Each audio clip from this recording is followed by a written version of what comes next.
আগামী শনিবার থেকে বেঙ্গালুরু চিন্নাস্বামী স্টেডিয়ামে শুরু হচ্ছে আইপিএল 2026। ভারতীয় ক্রিকেটের ফ্র্যাঞ্চাইজি ভিত্তিক এই টুর্নামেন্টের উদ্বোধনী ম্যাচে মুখোমুখি হচ্ছে রয়্যাল চ্যালেঞ্জার বেঙ্গালুরু ও সানরাইজার্স হায়দ্রাবাদ। আর মাত্র কয়েক ঘন্টার অপেক্ষা, তারপরে আগামী শনিবার থেকে বেঙ্গালুরু চিন্নাস্বামী স্টেডিয়ামে শুরু হচ্ছে আইপিএল 2026। উদ্বোধনী ম্যাচে মুখোমুখি হচ্ছে গতবারের চ্যাম্পিয়ন রয়্যাল চ্যালেঞ্জার বেঙ্গালুরু ও সানরাইজার্স হায়দ্রাবাদ। তবে বিশেষ কারণে এবারের আইপিএলে কোনো উদ্বোধনী অনুষ্ঠান হচ্ছে না।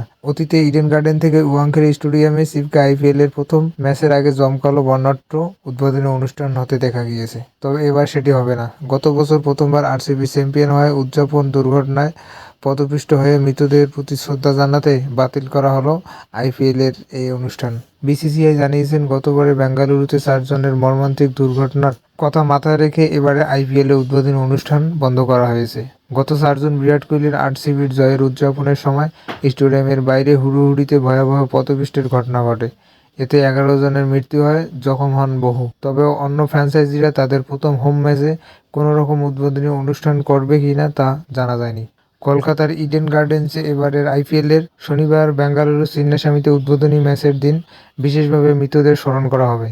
আরসিবি এবং কর্ণাটক রাজ্য ক্রিকেট সংস্থা মিলে কিছু উদ্যোগ নিয়েছে। তার মধ্যে থাকছে খেলা শুরুর আগে 1 মিনিট নীরবতা পালন, মৃতদের নাম দেখানো, স্মৃতিফলক বসানো এবং স্টেডিয়ামে 11টি আসন স্থায়ীভাবে সংরক্ষণ করা। এই 11টি আসন খালি রেখে চিন্নাস্বামীতে আগামী দিনে সব ম্যাচ আয়োজিত হবে। চিন্নাস্বামীতে উদ্বোধনী অনুষ্ঠান বাতিল হলেও এবারের আইপিএলের ফাইনালের আগে জমকালো বর্ণাঢ্য সমাপ্তি অনুষ্ঠান হবে।